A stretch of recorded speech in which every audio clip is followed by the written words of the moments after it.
여러분, 콩 심은 데 콩 나고 팥 심은 데 팥 난다 라는 말 잘 아시죠? 모든 일은 근본에 따라 거기에 걸맞는 결과가 나타나게 된다라는 뜻입니다.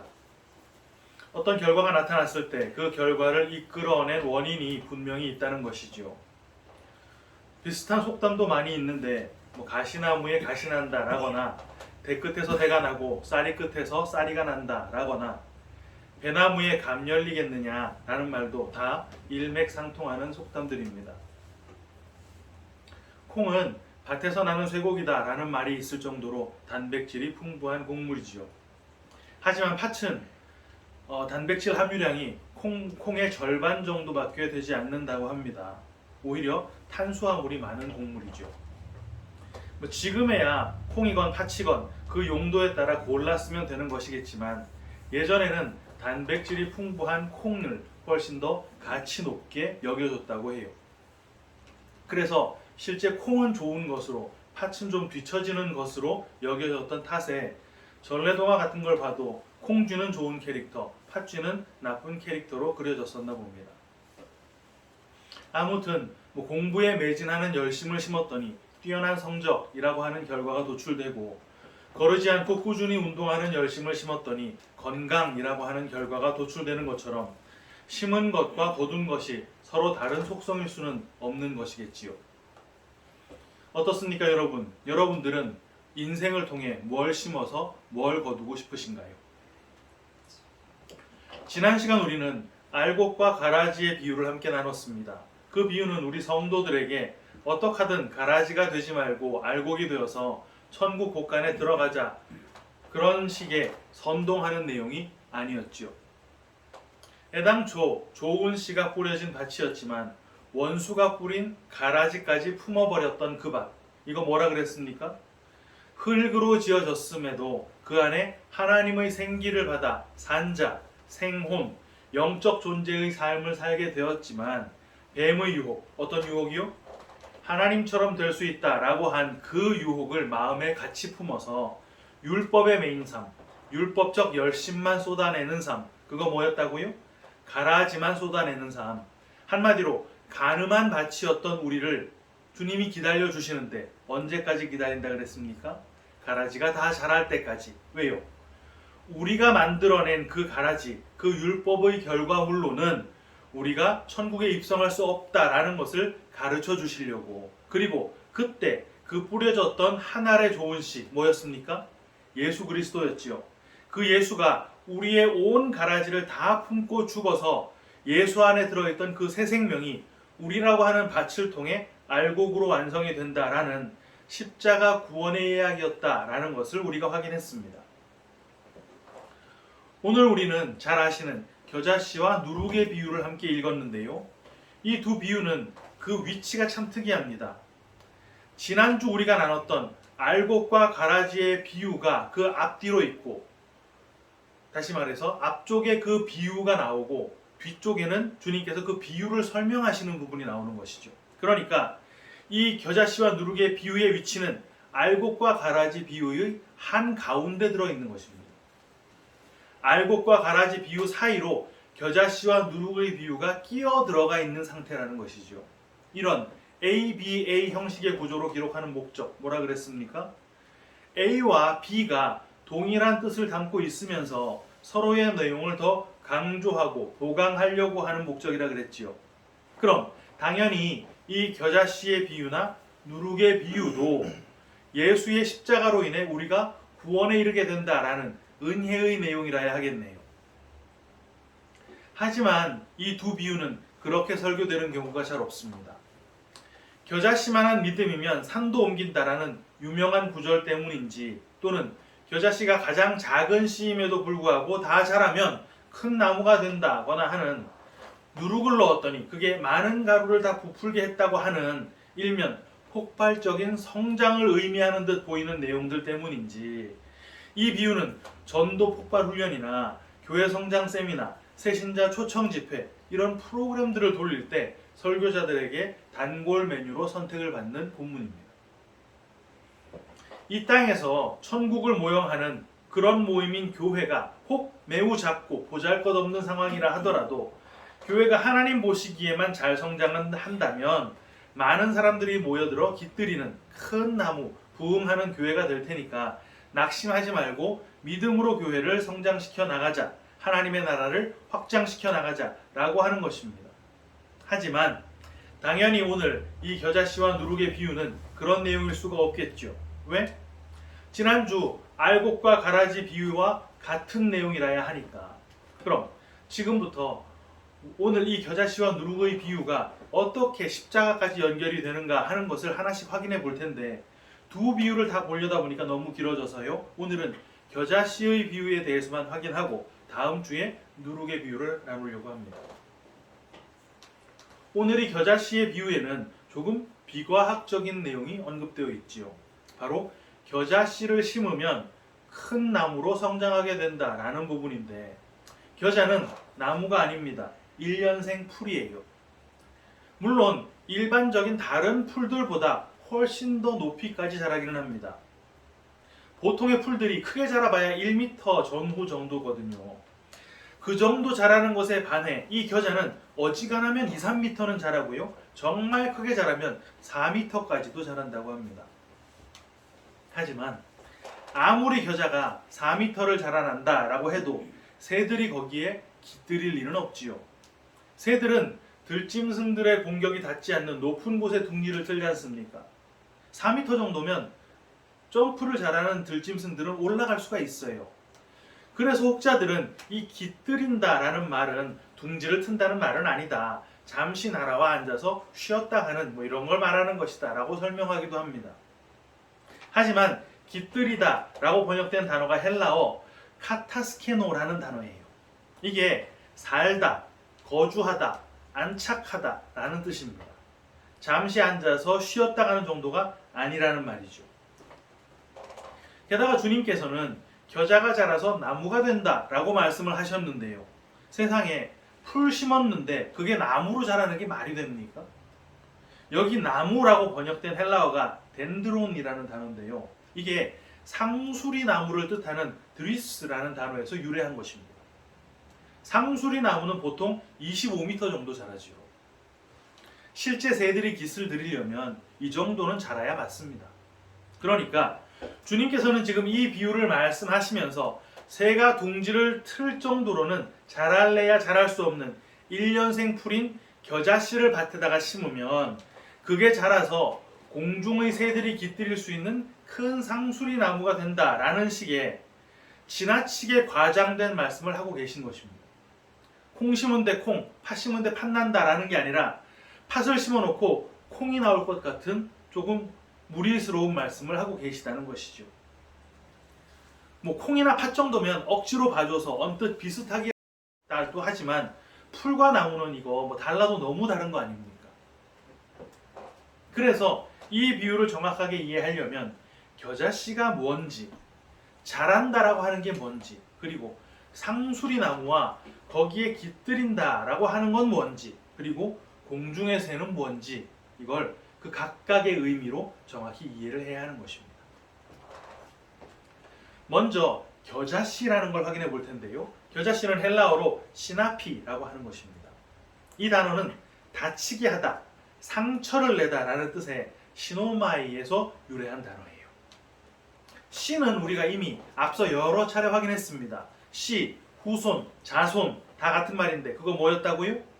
갈라디아 3장 16절 이 약속들은 아브라함과 그 자손에게 말씀하신 것인데 여럿을 가리켜 그 자손들이라 하지 아니하시고 오직 한 사람을 가리켜 네 자손이라 하셨으니 곧 그리스도라. 씨는 예수입니다. 그러니까 겨자씨라고 하는 단어를 풀어 얘기하자면 겨자가 상처 입었다라는 것이니까 겨자씨는 상처 입은 예수라는 말이 되겠지요. 다르게 볼 수가 없습니다. 겨자씨는 십자가를 말하는 거예요. 그럼 이제 자라다라는 뜻도 한번 확인해 보겠습니다. 자라다라고 하는 단어가 헬라어로 아욱사노라는 단어인데 이게 얼마나 정성껏 잘 키우느냐에 따라서 좀 더 크게 자랄 수도 있고 좀 더 작게 자랄 수도 있고 결말을 알 수 없는 그런 식의 자라는 걸 말하는 게 아니에요. 이미 완성된 크기가 확정이 되어 있고 점점 더 그 완성된 지점을 향해 확장되어 가는 걸 아욱사노라고 합니다. 예를 들면 달은 둥그런 그 보름달이 완성이잖아요.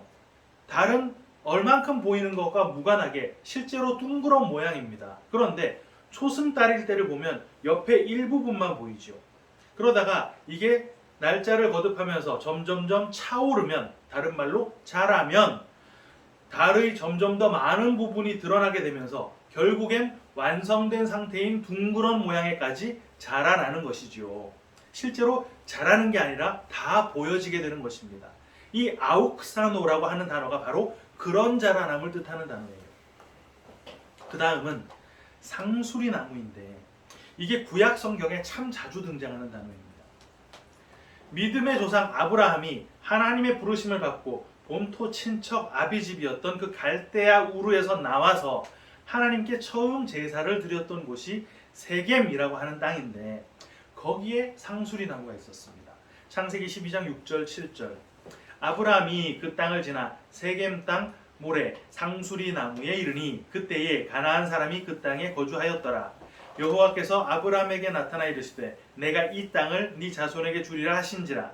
자기에게 나타나신 여호와께 그가 그곳에서 제단을 쌓고 그 후에 아브라함은 기근을 피해 애굽으로 한번 들어간 적이 있습니다. 거길 들어갔다가 아내를 뺏길 뻔했죠. 그리고는 거기서 나와서 조카 롯과 갈라서게 된 뒤에 다시 제단을 쌓은 곳에 역시 상수리 나무가 있었습니다.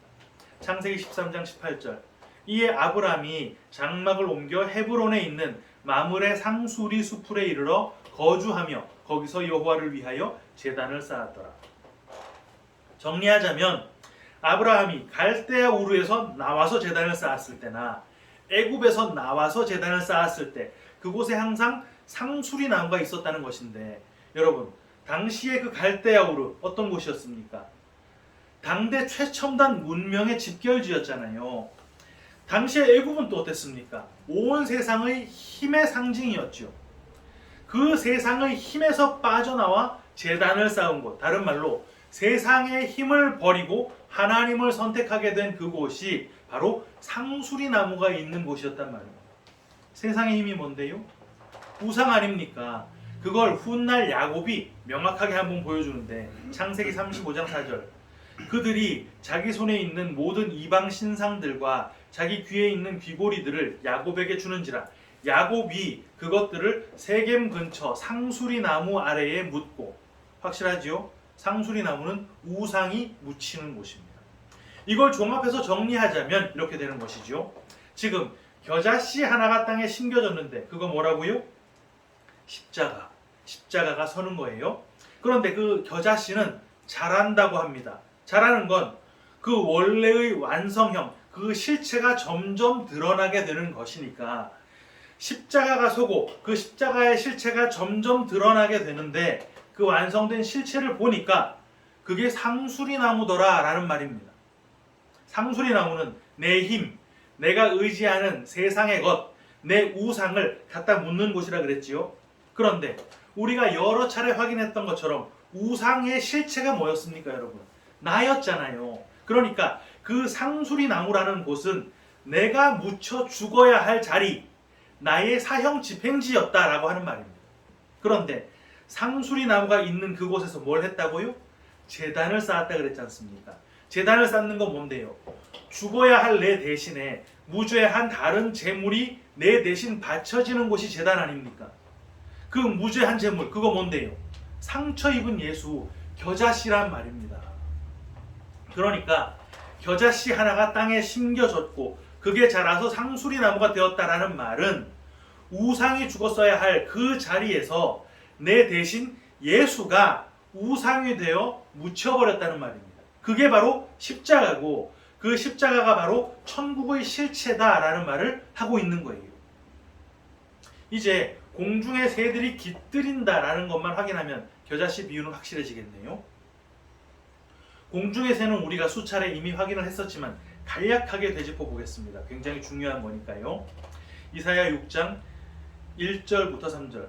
우시야 왕이 죽던 해에 내가 본즉 주께서 높이 들린 보좌에 앉으셨는데 그의 옷자락은 성전에 가득하였고 스랍들이 모시고 섰는데 각기 6 날개가 있어 그 둘로는 자기 얼굴을 가리었고 그 둘로는 자기의 발을 가리었고 그 둘로는 날며 서로 불러 이르되 거룩하다 거룩하다 거룩하다 만군의 여호와여 그의 영광이 온 땅에 충만하도다 하더라.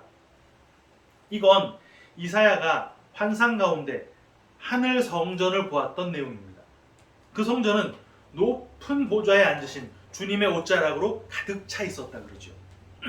이 옷자락이 뭐였습니까?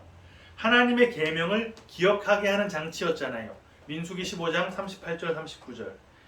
이스라엘 자손에게 명령하여 대대로 그들의 옷단 귀에, 이 옷단이 옷자락이에요.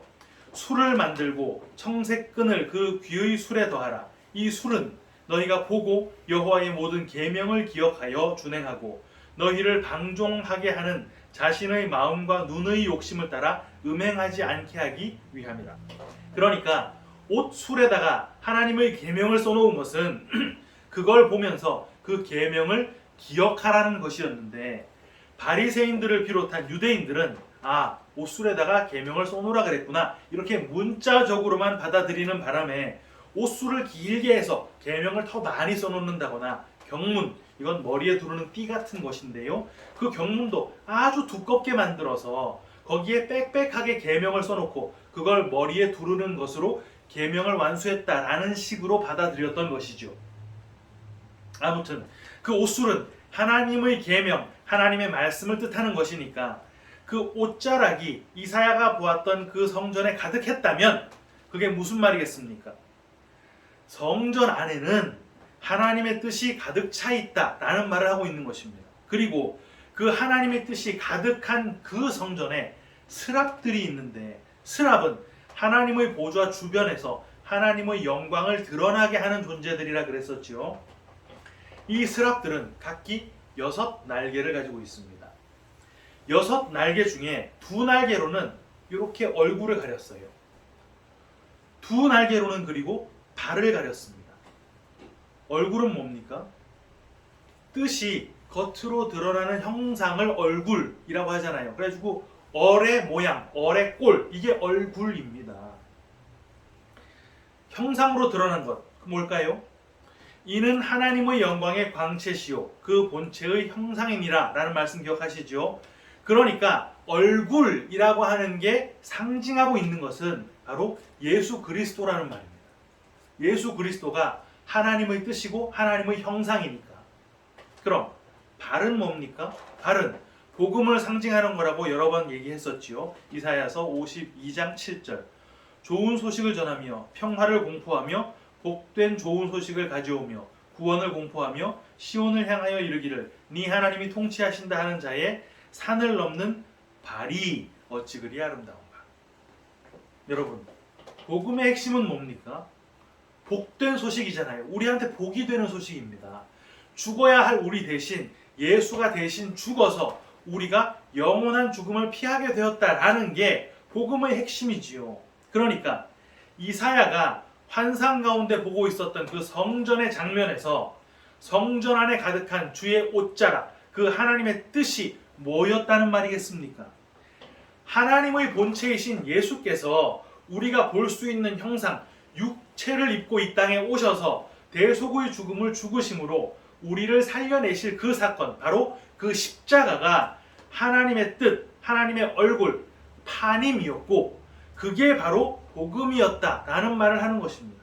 그런데 지금 6 날개 중에 2 날개로 얼굴을 가리고 2 날개로 발을 가렸다면 6 날개 중에 4개가 예수님, 얼굴이신 예수님도 가리고 복음이신 예수님을 가리고 있다는 말이겠죠. 그리고 남아있는 2 날개로 날아가고 있습니다. 이 모양이 새의 모양이란 말이에요. 2 날개가 있는 새의 모양이란 말입니다. 그러니까 그렇게 날아가는 새가 공중의 새라고 하는 것이겠죠. 율법과 성전의 진짜 의미, 성전 안에 가득 찬 주의 그 옷자락, 하나님의 그 뜻, 예수님의 대속으로 우리를 구원하신다라고 하는 복음, 그 은혜는 다 가려지고, 날개로 다 가려지고, 율법과 성전을 문자 그대로 지켜내야만 하는 의무와 짐으로 받아들인 그 은혜의 대척 지점에 있는 율법을 말하는 게 바로 공중의 새라고 하는 것이란 말입니다. 그런데 공중의 새가 상수리 나무로 와서 그 가지에 깃을 들인다 그래요. 깃들이는 것. 아까 뭐라 그랬습니까? 펴고 있던 날개를 접고 내려앉아 카타스케노, 거주하는 것, 안착하는 것. 여러분, 새가 공중에 날아가고 있을 때 날개가 몇 개 펴집니까? 2개인가요? 아니죠. 그때는 6날개가 다 펴져 있습니다. 날개를 펴야 얼굴을 가리죠. 날개를 펴야 발을 가립니다. 펼친 2날개로 얼굴, 하나님, 하나님의 뜻, 예수를 가렸고, 펼친 2날개로 발, 복음을 가리고, 나머지 2날개를 펼쳐서 날고 있었는데, 이제 나뭇가지에 앉아서 깃을 들인다면 그 모든 날개가 다 접혀진 상태가 되겠네요. 그 순간 하나님의 그 얼굴, 하나님의 뜻, 예수라는 하나님의 숨겨졌던 그 뜻이 드러나게 되는 것이고, 발, 예수라고 하는 그 복음이 온전히 밝혀지게 된다는 말을 하는 것이죠. 이게 정말 성취되었던 건 언제였습니까? 오순절 성령이 강림했을 때였잖아요. 그 후로 다시는 성도들에게서 성령이 떠나지 않으시고 영원히 거주하신다, 안착하신다, 카타스케노 하신다 그랬습니다. 그래서 공중의 새가 깃들이는 그 지점을 나무라고 하지 않고 가지라고 하고 있는 거예요. 왜? 우리가 가지니까. 요한복음 15장 5절. 나는 포도나무요, 너희는 가지라. 그러니까 겨자씨 비유가 지금 말하려고 하는 거, 그거 뭐란 말입니까? 앞서 알곡과 가라지 비유에서 자기 밭에 뿌려졌던 그 한 개의 좋은 씨가 가라지와 함께 모두 단으로 묶여 불에 떨어지는 심판을 받는 바람에 결국 그 씨를 통해 많은 알곡이 열리게 되었다라는 것과 동일하게 그 가라지가 심겨진 곳, 어디? 예수가 상처 입은 곳, 십자가가 선 그곳은 세상 힘만 추구하던 나, 우상인 나, 내가 죽었어야 할, 내가 묻혀 죽었어야 할 그 곳이었는데, 그 자리에 내가 아닌 예수가 우상, 드라빔이 되어서 죽고 죄덩어리가 되어서 내 대신 묻혀버리는 바람에 내가 살아나게 되었다라는 것을 말하고 있는 것입니다.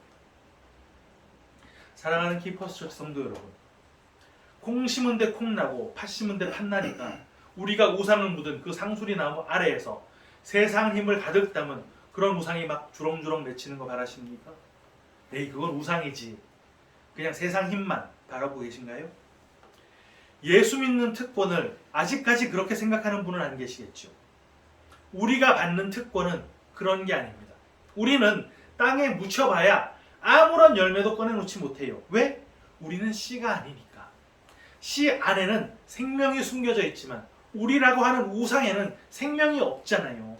그런 우리를 묻으면 그건 그냥 땅에 시체를 묻는 것과 다를 바가 없다는 말입니다. 결국은 땅과 하나가 되어 썩을 뿐이지요. 그런데 내가 묻혔어야 할 그 자리에 예수라고 하는 좋은 씨가 묻히게 된 바람에 예수 안에 있는 그 새 생명이 그 십자가에서 쏟아져 나오는 것입니다. 그리고 그걸 하나님께서는 우리의 새 생명으로 인정을 해주신다는 거예요. 세상도 그걸 새 생명으로 봐줍니까? 그럴 리가 없겠죠. 내 힘, 나의 능력 모조리 다 결박당한 채 십자가에 못 박혀 생명을 잃어가는 것으로 볼 것입니다. 세상 돌아가는 그 일, 내 관심을 온통 끌고 있는 그 세상 일에 우리가 직접 개입할 수 없도록 우리의 손과 발이 십자가에 못 박혀 있거든요.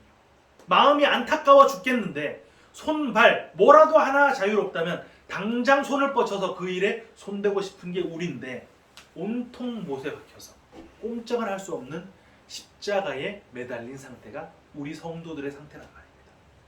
하지만 그렇게 주님이 죽으심으로 완성이 된 그 십자가에서 우리도 함께 죽어 내가 아닌 예수로 다시 살아나는 삶, 팥조차도 안 되는 걸 심었는데 콩과는 비교도 할 수 없는 생명을 얻어내는 삶, 그게 바로 성도들의 특권임을 믿음의 눈으로 바라보면서 끝까지 성도의 길 믿음으로 걸어가는 참된 성도님들 모두 다 되시기를 주님의 이름으로 축원합니다. 아멘.